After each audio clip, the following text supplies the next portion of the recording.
16과 언약궤 안에 만나 담은 항아리. 출애굽기 16장 11절에서 16절 말씀. 여호와께서 모세에게 일러 가라사대 내가 이스라엘 자손의 원망함을 들었노라. 그들에게 고하여 이르기를 너희가 해질 때에는 고기를 먹고 아침에는 떡으로 배부르리니 나는 여호와 너희의 하나님인 줄 알리라 하라 하시니라. 저녁에는 메추라기가 와서 진에 덮이고 아침에는 이슬이 진 사면에 있더니 그 이슬이 마른 후에 광야 지면에 작고 둥글며 서리같이 세미한 것이 있는지라. 이스라엘 자손이 보고 그것이 무엇인지 알지 못하여 서로 이르되 이것이 무엇이냐 하니 모세가 그들에게 이르되 이는 여호와께서 너희에게 주어 먹게 하신 양식이라. 여호와께서 이같이 명하시기를 너희 각 사람의 식량대로 이것을 거둘지니 곧 너희 인수대로 매명에 한 오멜씩 취하되 각 사람이 그 장막에 있는 자들을 위하여 취할지니라 하셨느니라. 이는 하나님의 말씀이니라. 아멘. 네, 안녕하세요. 네, 추석 잘 보내셨죠? 말씀과 함께 더불어. 주중에 어떤 성도님이 저한테 전화를 하셨는데 공교롭게도 수요예배 시간이었어요.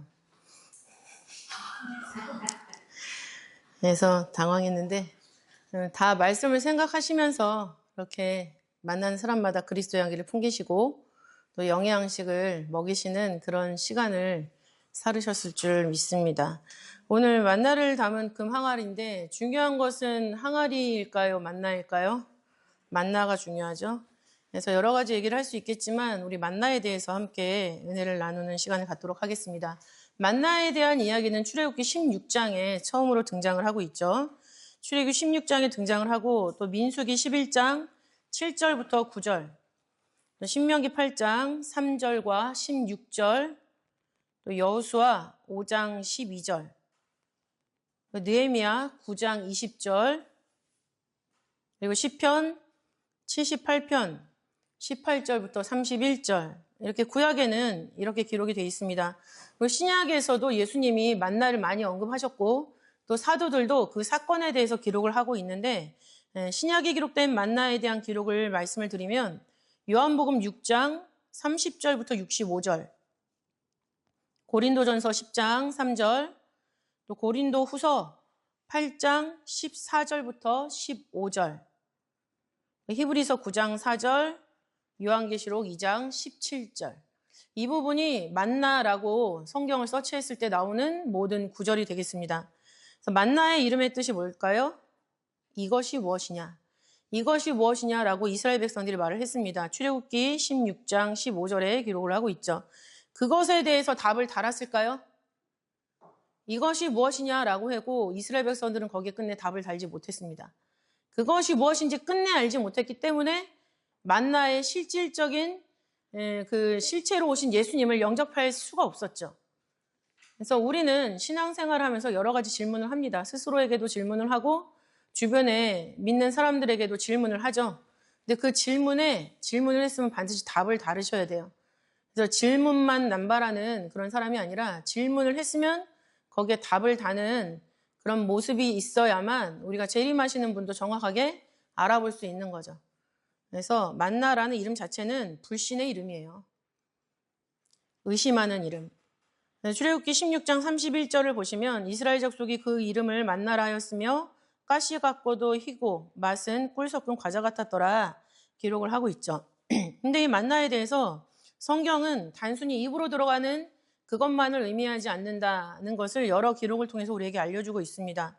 그래서 성경에 기록된 표현을 보면은 먼저 첫 번째 하늘 양식이라고 표현을 하고 있죠. 출애굽기 16장 4절을 보면은 하늘에서 양식이 내려온다 이렇게 말씀하셨어요.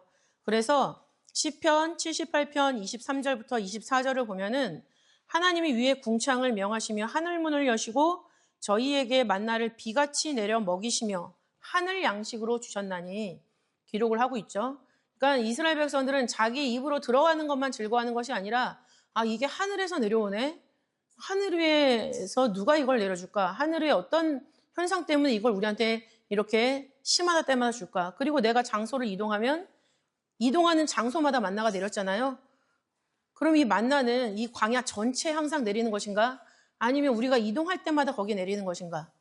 어떻게 우리가 모자라지도 않고 넘치지도 않게 이렇게 딱 알맞게 주시는가? 이런 거에 대해서 질문을 하고 그 질문에 대해서 답을 달았어야 되는 거예요. 그런데 그런 거 하나도 궁금하지 않고 내 입에 들어오는 달콤함만 좋았던 거죠. 내 입에 맛만 중요했던 그런 이스라엘의 모습. 그 이면에 하나님의 역사까지 도달하지 못한 그런 모습을 볼 수가 있습니다. 시편 105편 40절 말씀도 하늘 양식으로 그들을 만족해 하셨다 기록을 하고 있죠. 그래서 만나는 하늘 양식으로 표현이 되어 있고 또 성경에 기록된 표현 두 번째는 권세 있는 자의 떡. 권세 있는 자의 떡. 그러니까 하늘 양식이라 했을 때 그 하늘이 출처잖아요. 그러니까 하늘이 가리키는 것이 바로 권세 있는 자라는 것을 시편 78편 25절에 말씀을 하고 있습니다. 그리고 느헤미야 9장 20절에서는 주의 만나. 그러니까 이제 이 만나를 주시는 그 주체자, 실제 그 권세 있는 자가 누군지 보다 더 구체적으로 진행이 되고 있죠. 그리고 고린도전서 10장 3절에서는 이 만나를 신령한 식물이라고 말하고 있어요. 신령한 식물, 신령한 거 하늘에 속한 양식이란 얘기죠. 그리고 이 신령한 식물은 놀랍게도 수고하지 않아도 먹을 수 있는 양식이에요. 수고하지 않아도 먹을 수 있는 양식은 우리가 무엇을 생각할 수 있을까요? 에덴 동산에서 수고하지 않아도 양식을 먹을 수가 있었죠. 그러니까는 본향을 생각하게 하는 양식이란 뜻이에요. 신령한 식물이라는 거는 단순히 하늘에서 내려왔기 때문에 신령한 식물이다. 그다음에 먹고 배부른 목적이 있다. 이거가 아니라 그것을 통해서 하나님의 나라, 본향을 사모하게 하는 그런 식량이었다. 그런 이유로 하나님이 주신 식물이었음을 우리는 깨달아야 됩니다.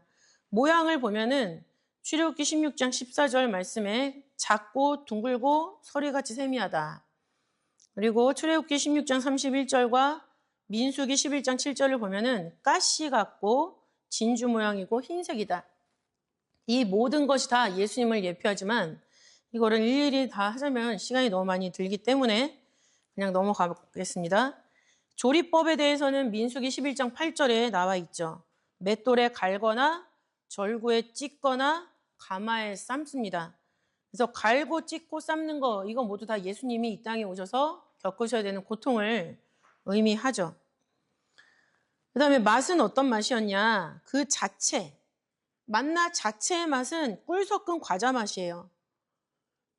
출애굽기 16장 31절에 기록을 하고 있죠. 그 다음에 조리를 하게 되면 그 조리한 맛은 기름 섞은 과자 맛이죠. 민수기 11장 8절입니다. 그 자체의 맛은 꿀 섞은 과자 맛. 그 다음에 조리의 과정을 거치면 기름 섞은 과자 맛. 꿀도 말씀을 의미하고 기름도 성령을 의미하기 때문에 결과적으로는 그 말씀의 본질, 그 맛은 변함이 없다는 것을 우리는 깨달아 볼 수가 있습니다. 그럼 두 번째로 만나가 내리게 된 배경을 볼까요? 솔직히 그 언약궤에 들어가 있는 세 가지 성물은 다 불신의 증표들이에요. 믿음의 증표가 아니라 불신의 증표. 만나도 이스라엘 백성들이 하나님을 믿지 못했기 때문에 나타나게 된 것이고 아론의 쌍난 지팡이도 하나님의 주권에 도전했기 때문에 주어진 나타난 결과물이고 그다음에 십계명의 두 돌판도 처음 깎은 것이 아니죠. 이스라엘의 우상 숭배, 불신의 모습 때문에 나타나게 된 거예요. 그러니까 언약궤 안에 있는 세 가지 성물은 불신의 증거물이에요. 근데 그 불신의 증거물을 왜 하나님이 임재하시는 곳에 두셨느냐? 그거를 경계 삼아서 우리는 말씀으로만 살아야 될 것을 얘기해 주고 있는 거죠. 그렇기 때문에 만나가 내리게 된 배경 자체가 이스라엘의 불평과 불만입니다. 출애굽기 16장 1절을 보시면은 신광야에 도착했을 때가 출애굽 2년 2월, 출애굽한 지 2월, 그 원년이죠. 주전 1446년 2월 15일에 신광야에 도착을 했다 말씀하고 있어요. 이 시기는 출애굽한 후에 정확하게 한 달이 되는 시점이에요. 민수기 33장 3절을 보시면은 출애굽했을 때가 정월 15일이라고 말씀하고 있거든요. 정월 15일에 라암셋에서 발행을 했다. 그러면 정확하게 한 달이 된 시점에서 그 애굽에서 출애굽하면서 부랴부랴 쌓아가지고 나왔던 식량이 다 똑 떨어진 지 꽤 됐다는 얘기예요. 그리고 나니까 이스라엘 백성들이 당장 입에 들어가는 게 없고 당장 배가 고프니까 하나님 앞에 불평, 불만을 하기 시작했는데 얼마나 악독하게 불평, 불만을 했냐면 하나님이 우리를 굶겨 죽이려고 이 땅으로 끄집어냈다. 이 얘기를 하고 있어요. 출애굽기 16장 2절부터 3절에 기록을 하고 있죠.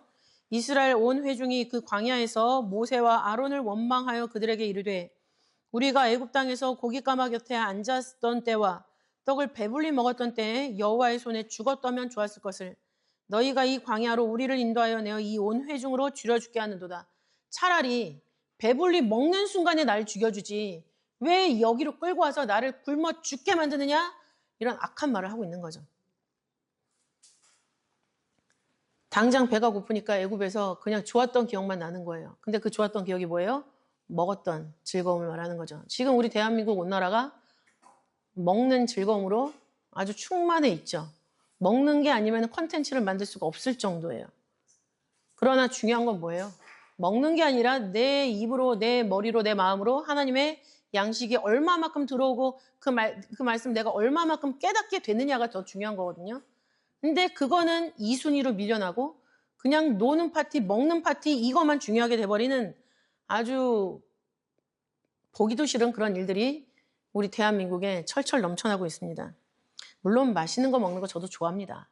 맛있는 거 먹는 거 좋아하지만 그게 인생의 전부가 아니잖아요.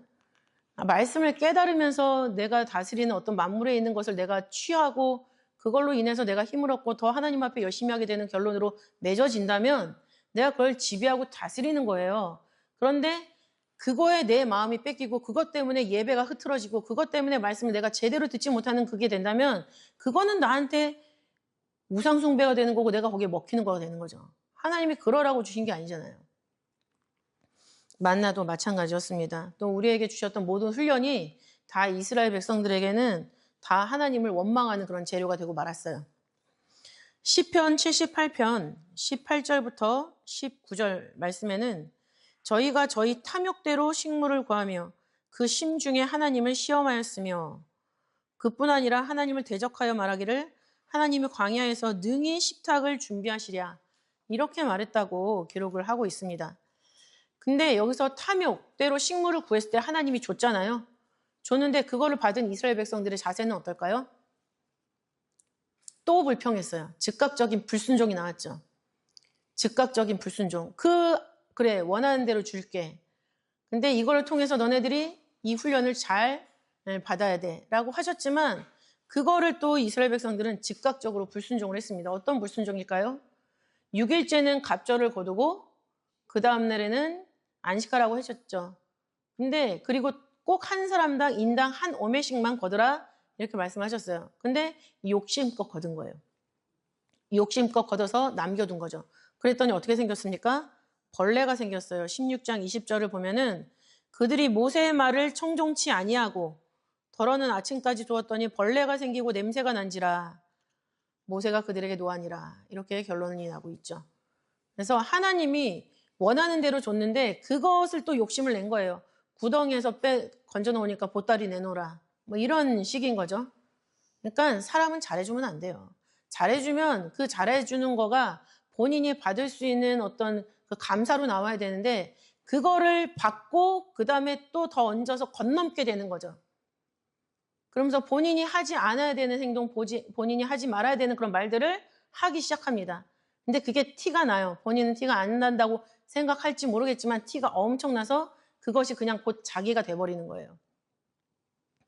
이스라엘 백성들이 그렇게 했습니다. 원하는 대로 줬는데 그걸 가지고도 또 욕심을 부렸어요. 그랬을 때 그건 아니다라고 하나님이 선을 확 그어버리셨죠. 출애굽기 16장 27절부터 28절 말씀에 하나님이 또 말씀하시죠. 제7일에 백성 중 더러가 거두러 나갔다가 얻지 못하니라. 여호와께서 모세에게 이르시되 어느 때까지 너희가 내 계명과 내 율법을 지키지 아니하려느냐. 이렇게 말씀하고 계세요. 출애굽기 16장은 하나님이 십계명을 주시기 전이에요. 그렇죠? 왜냐하면 시내 광야에 도착해서 십계명을 주시잖아요. 근데 시내 광야는 출애굽기 19장부터 기록이 되어 있어요. 그 전에 있는 기록이기 때문에 아직 십계명을 주시지 않았고 안식일의 계명을 주시지 않았다라고 생각을 할 수 있는데 거기서 하나님이 내 계명과 내 율법을 말씀하고 있거든요. 하나님이 이미 안식일을 말씀하셨다는 얘기예요. 마라에서. 정확하게 명칭은 딱 정하지 않았어도 하나님이 생활 속에 스며들게 하신 거예요. 우리도 어떤 문장으로 규정을 짓기 전에 워밍업을 하잖아요. 그걸 잘 받아들일 수 있게. 그죠? 뭐 이런 거야. 그래서 말로 잘 설명을 하고 그거에 젖어들 수 있게 한 다음에 딱 그걸 법으로 정해서 말하는 그런 모습이 우리에게 있습니다. 그러는 것처럼 하나님도 이스라엘 백성에게 신의 산 언약을 딱 정하시기 전에 이전에 어떤 뭐 옳고 그름에 대해서 상벌을 주시면서 백성들을 이렇게 모아 오신 거예요. 그 언약을 향해서. 십계명 신의 산 언약을 향해서 이렇게 딱 몰아 오시는 과정인 거죠. 그렇기 때문에 그 십계명이 제정되기 직전이라도 하나님의 계명과 율법은 있었다. 이것을 우리가 볼 수가 있습니다. 그리고 세 번째로 만나를 내리신 기간, 이거 중요한데 만나를 내리신 기간은 39년 11개월 동안 내렸죠. 항상 원로 목사님 표현하시기로 40년에서 한 달 부족했다. 이런 표현을 쓰시죠. 40년에서 한 달 부족했다. 40이라는 숫자는 우리가 넘어서는 안 되는 숫자예요. 40은 죄악을 해결하는 숫자죠. 그러니까 만나를 통해서 나의 죄를 깨닫고 예수님을 바라볼 수 있는 믿음이 돼야지 우리가 죄를 해결함 받고 40이라는 수를 뛰어넘을 수가 있는 거죠. 근데 만나를 통해서 예수님을 발견하지 못했어요. 이것이 무엇이냐 여기에 답을 달지 못했어요. 그러면은 이 40이라는 수 안에서 죄를 해결하지 못하고 넘어가 버리는 거예요. 그래서 예수님이 이 땅에 오셨을 때 십자가에 못 박혀 죽으실 수밖에 없게 되는 거죠. 이 기간도 다 의미가 있습니다. 만나가 내리기 시작한 기간은 출애굽기 16장 1절이죠. 아까 말씀드린 대로 애굽에서 나온 후 2월 15일. 그러니까 주전 1446년 2월 15일에 그런 일이 있었고 그 이튿날부터 만나가 내리기 시작했어요. 그래서 만나가 내리기 시작한 날은 주전 1446년 2월 16일부터 내리기 시작합니다. 출애굽기 16장 13절부터 14절에 기록을 하고 있죠. 그럼 끝나는 기간을 언제로 볼 수 있는가? 그 근거는 여호수아서에서 찾을 수가 있는데 여호수아 4장 19절을 보시면 4장 19절을 보시면은 출애굽 41년째 1월 10날 백성들이 요단을 올라와서 길갈에 진을 치게 됩니다. 길갈에 진을 치고 그 다음에 여호수아 5장 10절부터 12절을 보면은 그달 14일 저녁에는 유월절을 지켰어요. 그러니까 10날 길갈에 진 치면서 뭘 골랐겠어요? 양을 골랐겠죠. 양을 고르고 그 다음에 14일 날 유월절 되기까지 양이 흠집이 있나 없나를 살폈겠죠. 그리고 14일 날 유월절을 지켰습니다. 그리고 유월절 이튿날 1월 15일이죠. 유월절 이튿날에는 그 땅의 소산을 먹었어요. 그 땅의 소산을 먹고 먹은 다음 날은 1월 16일이겠죠. 1월 16일에 만나가 그쳤다라고 기록을 하고 있습니다. 그러니까 만나가 내린 기간은 15일까지예요. 15일까지. 그래서 전체적으로 보면은 주전 1446년 2월 16일부터 만나가 내리기 시작해서 그친 날은 주전 1406년 1월 15일에 그쳤다. 그러니까 딱 40년에서 한 달 부족한 그 기간 동안 만나를 내려주셨음을 알 수가 있습니다. 만나는 한 사람당 한 오멜씩 걷게 돼 있잖아요. 한 오멜은 2.34kg예요. 2.34kg. 근데 2.34kg을 그 이스라엘 백성들 250만 명이 먹었다라고 했을 때 하루 4,680톤입니다. 4,680톤 하루에. 요즘에 쌀값이 많이 올랐다고 했는데 쌀 1kg이 10kg가 25,000원이라고 기준을 한다면은 10kg가 25,000원인가요? 더 비싼가요? 어쨌든 뭐 그렇게 하면 25,000원만 해도 하루에 117억이에요. 117억. 하나님이 하루에 117억씩 내려줬다는 얘기죠. 어마어마하죠. 어제 제가 어머니 모시고 식당에 갔는데 로또를 주시더라고요. 예약을 했다고 로또를 주셨는데 아직 안 맞춰봤는데 117억에 당첨이 됐으면 좋겠네요. 하루 동안에. 그러면 제가 얼마나 좋겠습니까? 자, 그래서 이렇게 만나를 우리에게 주셨다. 그러면 만나를 간수하는 방법이 있겠죠? 만나를 간수하는 방법은 참 놀랍습니다. 왜냐하면 백성들이 욕심껏 걷었을 때 벌레가 나고 냄새가 났다 그랬잖아요. 그죠? 근데 하나님이 지정하신 거에 대해서는 벌레가 안 피었어요. 냄새도 안 나고. 6일째는 두 오멜을 거두잖아요. 그럼 한 오멜은 오늘 먹고 한 오멜은 내일 안식일을 지키면서 처소해서 먹는 건데 그거는 벌레가 안 생겼다. 그러니까 관건은 뭐예요? 말씀을 먹으란 얘기예요. 말씀을. 말씀대로 순종하는 거를 말씀을 먹는다라고 우리가 생각을 하잖아요. 근데 이 간수하는 법에서도 하나님이 역사하셨다라는 것을 우리는 알 수가 있어요. 왜냐하면 이거는 언약궤 속에서도 간수를 하잖아요. 언약궤에 있는 만나가 벌레가 폈을까요? 안 폈어요. 출애굽기 16장 33절을 보시면은 아론에게 이르되 항아리를 가져다가 그 속에 만나 한 오멜을 담아 여호와 앞에 두어 너희 대대로 간수하라 했는데 그 만나에는 벌레가 생기지 않았다. 그리고 여기만 아니라 각 가정에도 이거를 보관하게 만들었어요. 각 가정에도. 출애굽기 16장 32절에 기록을 하고 있죠. 모세가 가로되 여호와께서 이같이 명하시기를 이것을 오멜에 채워서 너희 대대 후손을 위하여 간수하라. 이는 내가 너희를 애굽 땅에서 인도하여 낼 때에 광야에서 너희에게 먹인 양식을 그들에게 보이기 위함이라. 그죠? 그러니까는 각 가정이 하나님의 언약궤가 되는 거예요. 왜냐하면 그 만나 담은 항아리를 언약궤 속에 넣잖아요. 그러니까 그 각 가정이 하나님의 말씀을 준행하는 가정이면 그 가정이 성전이 되는 거고 그 가정이 언약궤가 되는 거예요. 그리고 그 안에 있는 만나 대대 후손한테 보여준다고 그랬죠. 이것이 바로 그 양식이다. 근데 그 1000년 이상 되는 거. 예수님 오시기 직전이면 1400년 전에 그 만난 거잖아요. 그 만나가 왜 지금도 썩지 않았겠니? 썩지 않고 살아계신 말씀이 오셔서 우리를 구원해 주신다. 이거를 보여주기 위해서 간수하라는 거예요. 이거를 무슨 집안의 갑옷처럼, 응? 야, 이게 1400년 전 거야. 이거 요즘에 갑옷이 내다 팔면 얼마나 되겠니? 옛날 뭐 몇 년도 100원짜리, 몇 년도 10원짜리가 뭐 700만 원짜리가 있다면서요. 그런 식의 갑오가 아니에요, 이거는. 이스라엘 백성들이 또 후손들이 예수님을 알아봐야 되기 때문에 그거를 보여주신 거예요. 그래서 만나를 간수하는 방법, 이거는 예수님을 알아보기 위한 그런 방법으로 하나님이 우리에게 주신 것이다. 언약궤 속에 있는 거 시간이 흐르면 누가 믿겠어요? 거기에 만나가 있는지 그 만나가 제대로 됐는지 썩었는지 못 믿잖아요. 그러니까 옆에 곁에 두고 보고 깨닫고 있어라, 기억하고 있어라 이 얘기죠. 그래서 이 만나는 예수님을 의미합니다. 예수님. 세 번째로 예수님을 의미하는 만나. 네 번째인가요? 예수님을 의미하는 만나인데 예수님이 스스로 당신을 만나로 말씀을 하셨어요. 그래서 말씀하신 것을 보면은 내 아버지가 첫 번째로 내 아버지가 하늘에서 내린 참떡. 요한복음 6장 32절에 기록을 하고 있죠.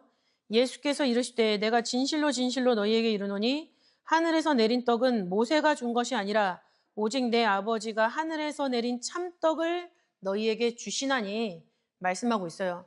그러니까 그때 먹고 사라진 그 만나가 아니라 그것을 통해서 지금 하늘에서 직접 내려와서 육신을 입고 너희들에게 생명을 주고 있는 참떡인 나를 봐라. 이 얘기죠. 6장 전체가 그 말씀을 기록을 하고 있어요. 그래서 두 번째는 생명의 떡으로 말씀하셨죠. 요한복음 6장 35절을 보시면 예수께서 가라사대 내가 곧 생명의 떡이니 내게 오는 자는 결코 줄이지 아니할 터이요. 말씀을 하고 있습니다. 그래서 이거가 진짜 먹고 배가 안 고프겠습니까? 진짜 떡이면? 먹고 배가 고프죠. 명절 때 너무 많이 먹으니까 그 다음날 아침에 눈 뜨자마자 배가 고프더라고요. 위가 늘어난 나머지. 그런 떡이 아닙니다. 이 떡은 먹고 배부르고 항상 만족이 있어요. 뭔가 우리가 세상에 그런 말 있잖아요. 애들이 먹는 거 보면은 내가 배가 부르다. 그게 심정적으로 배가 부르다는 얘기지 진짜 배가 부른 건 아니잖아요. 어머니들도 배가 고프시잖아요. 그죠? 그러니까는 내 마음이, 내 믿음이 말씀이 충만하면은 두려울 게 없어요. 누가 나에 대해서 뭐 해코지한다, 나에 대해서 이상한 말을 한다, 하나도 신경이 안 씁니다. 그냥 그 말씀이 있기 때문에 그걸로 그냥 충만하고 기쁘고 자신이 있는 거예요. 세상을 살아가는 자신이 있는 거예요. 누구랑 싸우려는 자신이 아니라 그냥 세상을 살아가는 힘이 나에게 넘치는 거죠. 그것을 말씀을 하고 있는 거예요. 예수님께 나와서 예수님의 말씀을 먹으면 그런 풍성함, 그런 충만함이 있다. 그래서 오매를 채우라 이렇게 얘기를 하잖아요. 그 채우다라는 뜻은 충만이라는 뜻이 있어요. 충만하다. 채우다라는 단어 메로라고 하죠.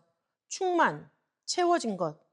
근데 그 메로라는 단어가 사용된 용례를 보면은 예수님이 때가 참에 오셨죠? 그 때가 찼다라고 할 때 그 차다라는 게 충만이에요.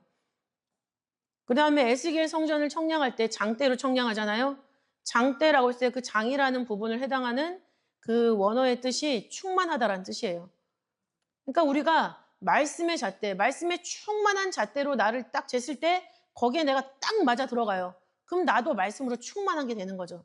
그게 만나에 대해서 답을 단 사람의 상태예요. 이것이 무엇이냐에서 끝나는 게 아니라 이것이 무엇이냐? 그분은 말씀이시다. 답을 딱 달았을 때 내가 충만한 거예요. 요한일서 5장 20절에도 있잖아요. 마지막 때 참된 자가 역사를 하신데 그 참된 자는 곧 참 하나님이시고 영생이시다. 그걸 내가 깨달을 때 안 먹어도 배부른 거예요. 그리고 돈이 없고 가난한데 기운 찬 거예요. 그리고 돈이 너무 많아도 거기에 휘둘리지 않는 거예요. 어떤 기준에도 흔들리지 않는 충만함. 그것이 바로 한 오멜에 채워서 보관해라. 말씀으로 가득 채워서 흔들리지 않는 믿음으로 언약궤 자체가 되어라. 이것을 하나님이 우리에게 말씀해 주시고 계시는 거죠. 그래서 그 만나를 한 오멜에 채운다라는 것은 충만하다라는 뜻이 있습니다. 그리고 세 번째, 예수님은 당신을 어떤 식으로 표현을 하셨는가? 생명하도록 있는 양식이다 말씀하셨죠. 영생하도록 있는 양식. 영생하도록 있는 양식. 요한복음 6장 27절을 보시면은 썩는 양식을 위하여 일하지 말고 영생하도록 있는 양식을 위하여 하라. 이 양식은 인자가 너희에게 주리니 인자는 하나님 아버지 하나님의 인치신 자니라 말씀하고 있습니다. 영생하도록 있는 양식이 뭘까요? 예수님이 맨날 유명한 셰프라서 뭐 음식을 무인도에서 뚝딱 만들어서 막 이렇게 주시나요? 아니죠. 말씀이에요, 말씀. 우리 찬양에도 있잖아요. 달고 오묘한 그 말씀. 생명의 말씀은. 그 찬양이 바로 이 요한복음 6장에서 나온 찬양이죠. 그리고 이 양식은 네 번째로 어떤 특징이 있냐면 이슬이 마른 후 나타난 양식. 이슬이 마른 후에 나타난 양식입니다. 이것의 근거는 출애굽기에서 볼 수 있는데요. 출애굽기 16장 13절 14절 말씀 보면 아침에는 이슬이 진 사면에 있더니 그 이슬이 마른 후에 광야 지면에 작고 둥글며 서리같이 세미한 것이 있는지라. 이게 만나거든요. 그러니까 만나가 하늘에서 뚝뚝뚝 떨어진 게 아니라 아침에 이슬이 내리잖아요. 요즘에는 일교차가 크니까 아침에 차를 외부에 놓으면 밖에 막 이슬이 잔뜩 비처럼 맺혀 있죠. 그렇게 있다가 그게 만나가 된 거예요. 그게 진짜 만나가 됐으면 아침에 차 있는 사람 너무 좋겠죠. 그리고 그 만나를 거두기 위해서 장막을 딱 막 해놓겠죠. 그건 지금 잠깐 해본 생각이고요. 이슬이 마른 후에 그것이 만나가 되었다. 그죠? 이슬은 투명해서 자세히 보지 않으면 잘 보이지가 않습니다. 그러나 그게 만나가 됐을 땐 눈에 너무나 잘 띄겠죠. 이건 뭐예요? 보이지 않는 하나님이 보이는 하나님으로 나타날 것을 미리 이것을 통해서 말씀하신 거예요. 말씀은 보이지 않잖아요. 보이지 않는 말씀이 육신을 입고 우리 가운데 나타나서 우리 눈에 목격이 될 것을 이미 먼저 만나를 통해서 교훈하셨다. 신명기 32장 2절은 나의 교훈은 내리는 비요 나의 말은 맺히는 이슬이요 연한 풀 위에 가는 비요 채소 위에 단비로다. 말씀이 비라고 말씀하고 있어요. 이슬이라고 말씀하고 있는 거죠. 이사야 26장 19절을 보면 주의 이슬은 빛난 이슬이니 이런 표현이 있습니다. 주의 이슬은 빛난 이슬. 표준 세번역에서는 이 부분을 어떻게 번역하냐면 주님의 이슬은 생기를 불어넣는 이슬이라고 말씀하고 있어요. 그러니까 이슬이 맺혀져서 만나가 됐다. 하나님의 말씀, 그 말씀이 만나가 되어서 그걸 먹을 때 우리 안에 뭐가 불어넣어지는 거예요? 생명이 불어넣어지는 거예요. 그러니까 하나님은 이스라엘 백성들에게 영원히 사는 생명을 주려고 이 이슬을 주신 거지, 그냥 눈에 보이는 만나 먹고 그때그때 허기를 면하라고 주신 게 아니에요. 근데 입에 들어가서 그 배고픔이 해결되는 걸 생각하니까 나중에는 어떻게까지 해요? 이 박한 식물을 싫어한다. 이렇게까지 얘기를 하잖아요. 지금도 마찬가지죠. 하나님이 우리에게 말씀을 주시는데 우리 기분 좋으라고 주시는 거 아니에요. 그 말씀을 통해서 내가 은혜를 받았으면 그거를 가지고 하나님의 일, 고난받을 일 있으면 고난 받으라고, 힘들게 일해야 되면 힘들게 일하라고, 그래서 말씀을 주시는 거예요. 그 힘으로 우리가 돌파하면서 일을 하는 거죠. 골로새서 1장 15절은 예수님에 대해서 보이지 아니하시는 하나님의 형상이라고 말씀을 하고 있습니다. 그래서 이슬이 변하여 만나가 되는 것은 보이지 않는 하나님의 말씀이 보이는 말씀, 예수 그리스도로 임하실 것을 우리에게 알려주는 그런 말씀이 되겠습니다. 그렇기 때문에 그 예수님의 말씀을 먹었을 때 우리가 죽어도 살겠고 살아서 믿는 자는 영원히 죽음을 보지 아니하리라 라는 말씀의 자격자가 되는 거죠. 요한복음 11장 25절, 26절에 그 말씀이 기록되어 있습니다. 또 예수님은 이 만나를 5번째로 하나님의 영광으로 성경은 기록을 하고 있죠. 하나님의 영광. 출애굽기 16장 7절을 보시면은 아침에는 너희가 여호와의 영광을 보리니 이렇게 기록을 하고 있어요. 아침에 이슬이 내려서 이슬이 만나로 변해 있는 거, 그걸 보는 거를 여호와의 영광을 보는 것으로 표현을 하고 있다는 거죠. 여호와의 영광은 무엇일까요? 예수 그리스도를 의미하고 있습니다. 요한복음 1장 14절을 보시면 말씀이 육신이 되어 우리 가운데 거하시며 우리가 그 영광을 보니 아버지의 독생자의 영광이요. 말씀이 이 땅에 드러난 거를 아버지의 독생자라고 표현을 하는 거잖아요. 근데 그게 아버지의 영광이란 얘기예요. 근데 그 만나에 여호와의 영광을 본다라는 말씀을 이미 하신 거예요.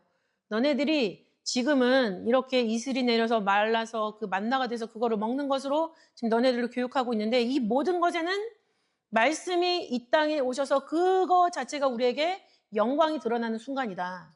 그거를 또 교육을 하고 계시는 거죠. 하나님의 영광, 예수 그리스도. 마태복음 24장 30절 보시면은 재림 때도 그 재림도 하나님의 영광으로 표현하고 계세요. 인자가 구름을 타고 능력과 큰 영광으로 오는 것을 보리라. 예수님이 하시는 말씀이죠.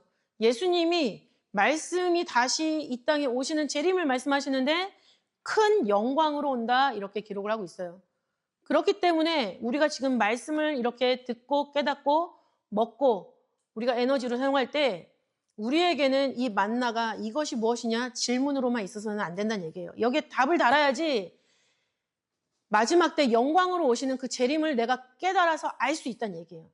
그 사람들만 남은 자가 되는 거예요. 근데 이 만나에 대해서 답을 달지 못하면 안 된다. 라는 거죠. 근데 이것을 먹고도 배척했죠. 민수기 21장 5절, 아까 말씀드린 대로 민수기 21장 5절 말씀 보시면은 이 박한 식물을 싫어하노라 라고 백성들이 모세와 아론을 향하여 하나님과 모세를 향하여 원망했다 말씀을 하고 있습니다. 이곳에는 식물도 없고 물도 없도다. 우리 마음이 이 박한 식물을 싫어하노라. 분명히 하나님이 만나를 시마다 때마다 내려주고 있는데 이 광야에는 식물도 없고 물도 없다. 이스라엘 백성들에게 만나는 이미 식물이 아닌 거예요. 그리고 마지막이 되어서 예수님이 진짜 오셨을 때 이스라엘 백성들에게 예수님은 메시아가 아닌 거죠. 박한 식물. 박하다라는 단어의 뜻은 경멸할 만한, 가치 없는. 내가 이 만나를 경멸한다는 얘기예요. 가치 없게 생각하는 거죠. 싫어한다라는 원어의 의미는 증오하다, 혐오감을 느끼다, 지겨워하다. 만나가 지겨운 거예요. 성경식 말씀 맨날 지겨워. 족보? 아우 지겨워. 이거 계산해서 어쩌라고. 솔로몬 성경 계산해. 아우 지겨워. 어쩌라고. 17? 아 그게 뭐야. 우리 교회 왜 17만 해. 그런 얘기 한때 있었잖아요. 그런 건 뭐예요? 그 자체가 중요한 게 아니라 그걸 통해서 내가 깨달아야 되는 한 가지가 있는 거예요. 그걸 깨달으면 되는 거죠. 그 한 가지를 딱 깨닫게 되잖아요. 어떤 성경을 읽든 어떤 설교를 읽든 그 사람이 어떤 식으로 설교를 하든 하나님이 나에게 주신 그 성령의 깨닫는 역사로 쫙 정리가 돼요. 누구의 말을 들어도 사람의 말을 듣는 게 아니죠. 그 정도의 경지가 된 사람은 하나님이 말씀하시는 것을 성경을 통해서 꽤 뚫는 사람이에요. 그렇게까지 돼야지 답을 다는 사람인 거죠.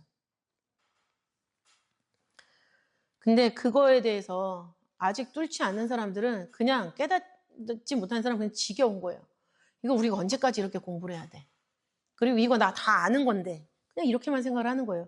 그럼 알면 그 아는 걸 통해서 네가 얼마만큼 변했어? 라고 질문을 했을 때 거기에도 답을 달아야 되는 거예요. 그래, 너 그래 다 알아. 근데 아는데 넌 얼마만큼 변했냐 그 말씀대로. 왜냐면 원로 목사님이 우리한테 항상 드리는 말씀이지만 우리 교회의 비전은 뭐예요? 10,000명을 전도하는 교회가 아니라 10,000명을 가르칠 수 있는 지도자를 양성하는 교회란 얘기죠. 우리 평강의 성도가 6만, 그리고 어쨌든 뭐 출석교인 5,000으로 잡으면은 5,000명이 10,000명을 가르친다는 얘기예요. 5천만 명, 우리 대한민국을 커버하고 남음이 있죠. 그 사람들이 또 다 지도자가 됐을 때는 열방이 와도 문제가 없는 거예요. 근데 그 정도의 지도자가 되려면 갖춰야 되는 양식이 무엇이냐? 실력, 열정, 인간 됨됨이에요. 중요한 건 뭡니까? 인간 됨됨이에요. 실력과 열정 당연히 갖춰야 되는 거고 그걸 통해서 말씀에 실력이 있고 말씀을 가르치는 열정도 있어요. 그런데 그걸 통해서 너는 얼마만큼 변했냐 이거죠. 어떤 분이 너무 시험에 들었을 때 싫어하는 목사님이 앞에서 설교를 하신 거예요. 근데 막 하는데 말씀으로 하니까 이제 나오잖아요. 근데 너무 듣기 싫고 하는 말마다 막 너무 걸리니까 노트에다가 이렇게 쓰셨대요. 너나 잘해. 라고 쓰셨대요. 그러면 하나님이 그 분을 보시면서 뭐라고 하셨을까요? 너도 너나 잘해. 이렇게 하셨겠죠. 그죠? 중요한 건 뭐예요? 인간 됨됨이에요. 우리가 말씀을 받았으면 말씀으로 사는 모습이 있어야 된다는 거예요. 과정 속에서 하나님이 어떤 역사를 통해서 되지 않은 사람들을 어떤 그 캐릭터를 위해서 쓰실 수는 있어요. 그러나 그 사용하는 과정 속에서 그 사람의 인간 됨됨이가 말씀으로 바뀌지 않으면 그냥 사용되고 버림받는 거예요. 근데 하나님이 버리십니까? 자기가 못 견디니까 뛰쳐나가는 거예요. 그러니까 그 만나에 대해서 식물이 없다라고 얘기했다는 것 자체. 분명히 말씀이 있는데 말씀이 없다라고 말하는 그런 모습들이라는 얘기죠. 본인이 깨닫지 못하면서. 이 모습은 예수님이 당하신 취급과도 같죠. 이사야 53장 3절을 보면은 사람들에게 얼굴을 가리우고 보지 않음을 받는 자 같아서 멸시를 당하였고 우리도 그를 귀히 여기지 아니하였다. 배척당했다 이 얘기입니다. 그리고 마태복음 13장 57절 선지자가 자기 고향과 자기 집 외에서는 존경을 받지 않음이 없다. 자기 고향과 자기 집에서 멸시를 당한다는 얘기예요. 아는 사람들이 멸시한다. 오히려 모르는 사람한테는 뭐예요? 말씀만 들어오잖아요. 그 사람의 배경이 안 들어오죠? 저도 그래요. 고등부를 너무 오래 하다 보니까는 아이들을 알잖아요. 걔네들이 고등부 때 어떻게 생활했는지. 근데 그런 애들이 앞에서 막 찬양을 하고 막 그러면은 은혜가 안 돼요. 왜? 걔네들의 배경을 알기 때문에. 그죠? 그러나 변화해 나가는 모습을 보면서 감사하죠. 그런 거예요. 상대방에 대해서 뭘 다 알고 있으면은 은혜가 안 돼요. 근데 예수님이 살던 집, 고향, 친척, 거기 아닌 곳에는 예수님의 배경을 모르잖아요. 그러니까 그분의 입에서 나오는 말씀만 들리는 거예요. 그러니까 은혜가 되는 거죠. 그러면 뭐예요? 다른 동네 가서만 항상 말씀을 사역해야 됩니까? 그거 아니죠. 보이는 어떤 배경이나 이런 게 중요한 그런 거가 아니다. 그 말씀에 집중을 해야 된다는 걸 지금 예수님이 말씀하고 계시는 거죠. 그러나 가족들에게도 그렇게 멸시를 당하셨다. 라는 것을 우리에게 말씀해 주고 있습니다.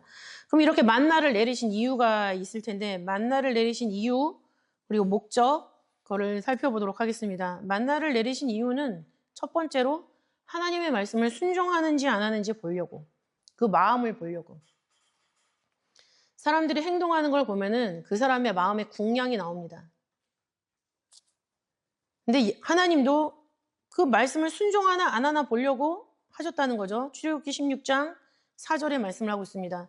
그들이 나의 율법을 준행하나 아니하나 내가 시험하리라. 여기서도 율법이라는 단어가 나오죠. 십계명을 주시기 전에 율법이라고 말씀하고 계세요. 이것은 출애굽기 15장 25절, 출애굽기 15장 25절에 마라에서 그 쓴물을 가지를 던짐으로 말미암아 단물로 바꿨잖아요.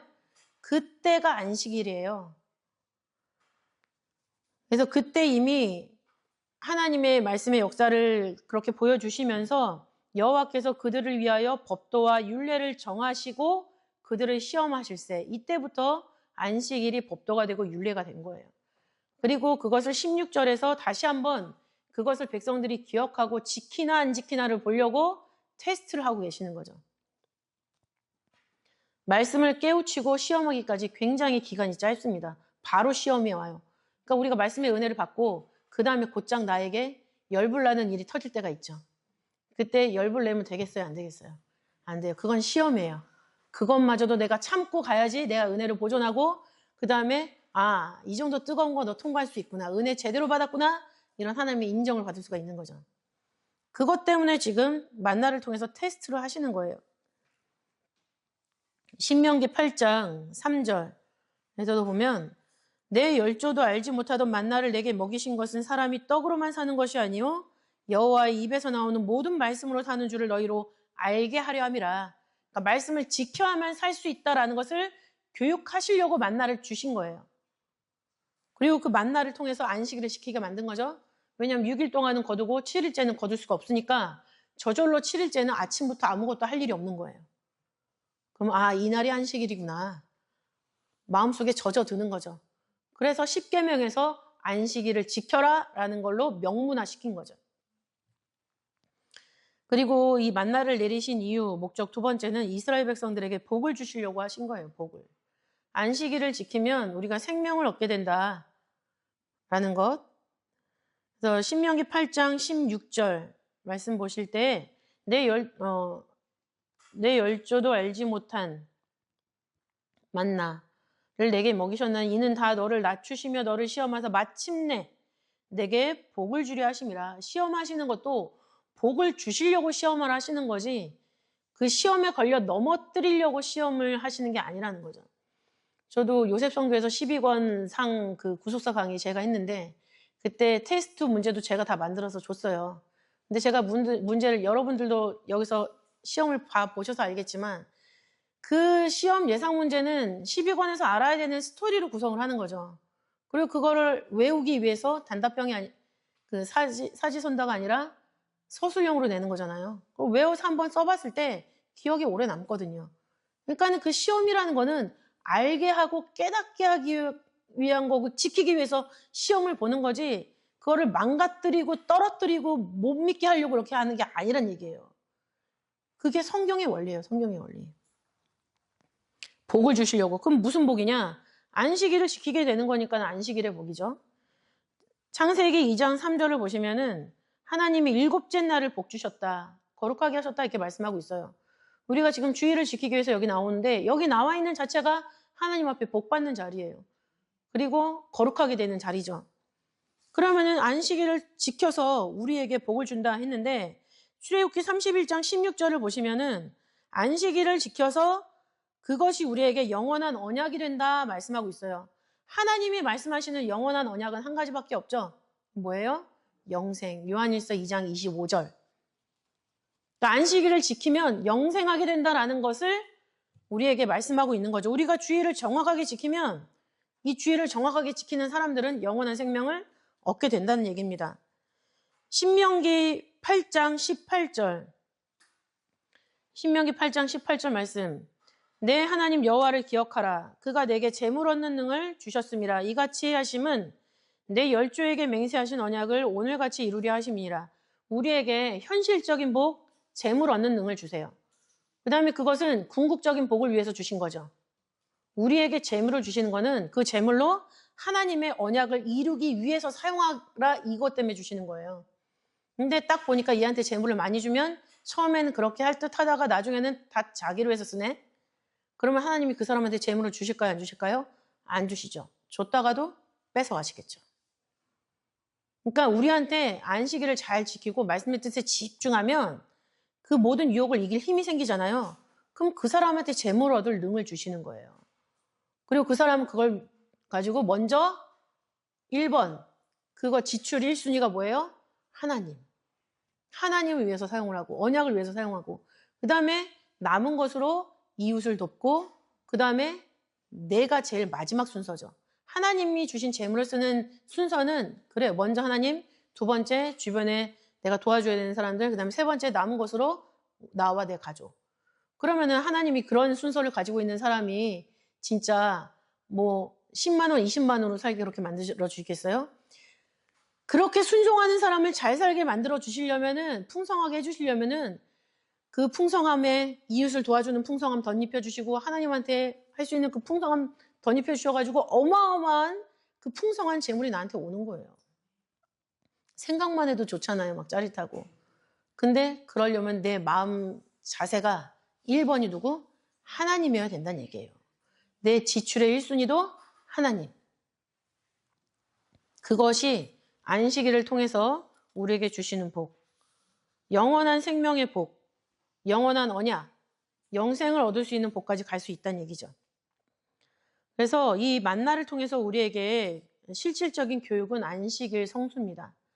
우리가 주일을 지키면서 주일을 성수하게 되는 거죠.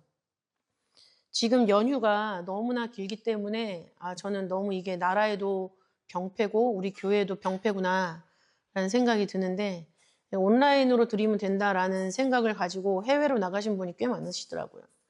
옳지 않습니다. 옳지 않습니다. 연휴가 많으면 더 하나님을 잘 섬길 수가 있는 거예요. 그죠? 주일날 정확하게 하루 온전히 교회를 위해서 충성을 하고, 월요일날 출발해서 토요일날 오셔도 되잖아요. 토요일, 목요일 뭐 어쩔 수 없이 막 합의한다 쳐도, 근데 저는 안 되지만. 그런 거예요. 근데 그렇게 충분한 날짜를 충분히 여행할 수 있는 14박 15일로 잡으시면 하나님이 주시는 날짜를 제대로 선용하는 게 아니죠. 하나님이 말씀드렸잖아요. 하나님이 해달별을 창조하시고 징조와 사시와 일자와 연한을 이루게 하신 거는 그 달력을 통해서 하나님의 구속 섭리를 깨달으라고 주신 것이지, 그 달력을 가지고 내가 놀 수 있는 날짜를 딱 선택을 하라고 주신 게 아니란 얘기죠. 일단 마지막 때 요한복음 16장 8절인가요? 거기 보면 마지막 때 재림하게 되시면 그분이 오셔가지고 심판에 대하여, 죄에 대하여, 의에 대하여 세상을 책망한다 말씀하고 있어요. 책망한다라는 거는 혼내준다가 아니라 잘못 생각하고 있었던 개념들을 바로잡아준다라는 뜻이에요. 그러니까 죄에 대해서 사람들은 뭐 도둑질하고 거짓말하는 것만 생각하잖아요. 근데 가장 큰 죄는 하나님을 믿지 않는 게 죄예요.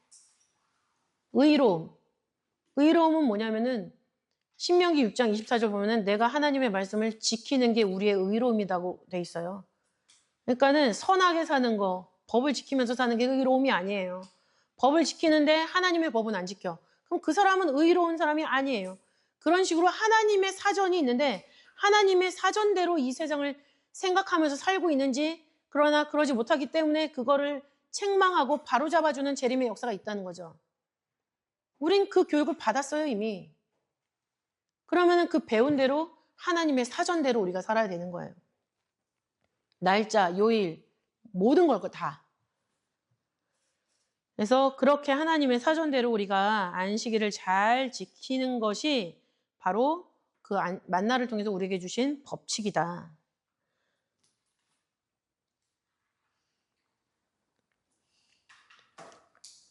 그리고 그 안식일을 잘 지키면서 우리는 무엇을 생각해야 됩니까? 안식일의 주인을 생각을 해야죠. 주일을 잘 지키면서 우리는 무슨 생각을 해야 돼요?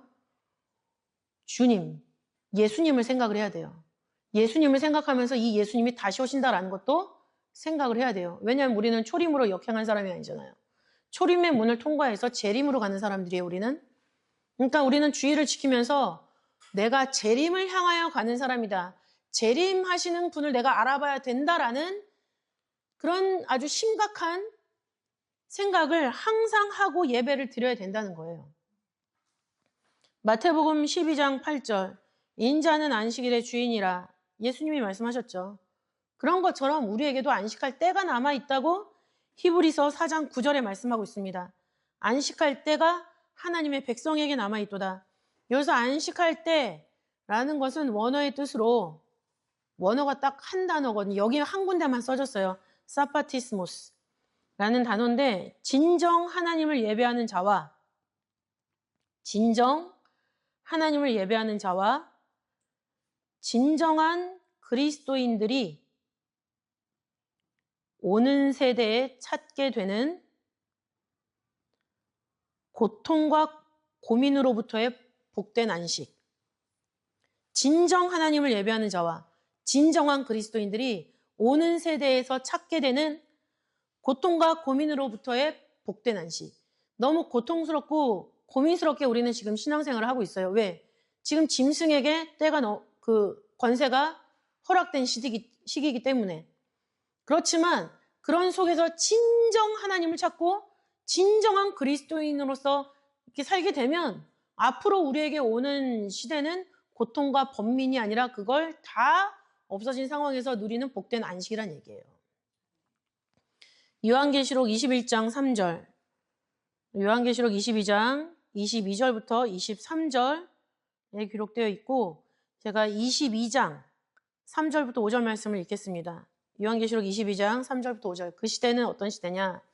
다시 저주가 없으며 하나님과 그 어린 양의 보좌가 그 가운데 있으리니 그의 종들이 그를 섬기며 그의 얼굴을 볼 터이요. 우리가 하나님의 얼굴을 본다는 얘기예요. 그리고 그의 이름도 저희 이마에 있으리라. 하나님의 이름이 내 이마에 있다는 얘기죠. 그러니까 하나님 이름은 그 본질을 나타내는 거예요. 그러니까 내 이마, 내 사상이 그 본질을 정확하게 알고 있는 그 상태를 말하는 거죠. 다시 밤이 없겠고 등불과 햇빛이 쓸데없으니 이는 주 하나님이 저희에게 비치심이라 저희가 세세토록 왕노릇 하리로다 이렇게 말씀을 하고 있습니다. 그렇기 때문에 만나를 통해서 우리가 깨닫게 되는 말씀은 무엇이냐? 만나 그 자체의 이름을 우리가 볼 것이 아니라 그 만나라는 이름의 재림으로 우리가 화답을 해야 된다라는 거죠.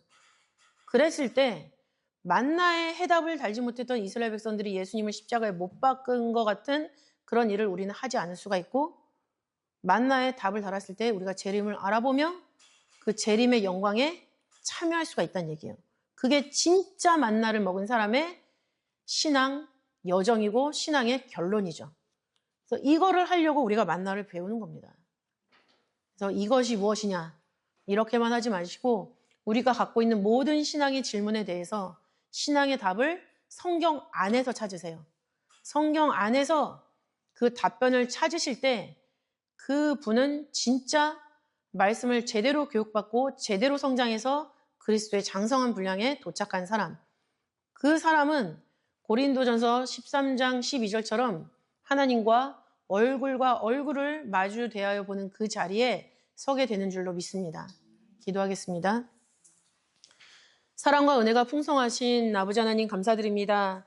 아버지 저희들 너무 긴 연휴 때문에 저희들의 생각이 아버지 말씀의 뜻을 벗어나서 아버지 겉으로는 아버지 신앙에 지키는 형식을 치르지만 아버지 마음속 깊이 헤집어 볼 때는 아버지 각자 자신들이 하고 싶은 일을 찾아서 자리를 떠난 그런 일들이 많이 나타난 한 주였습니다.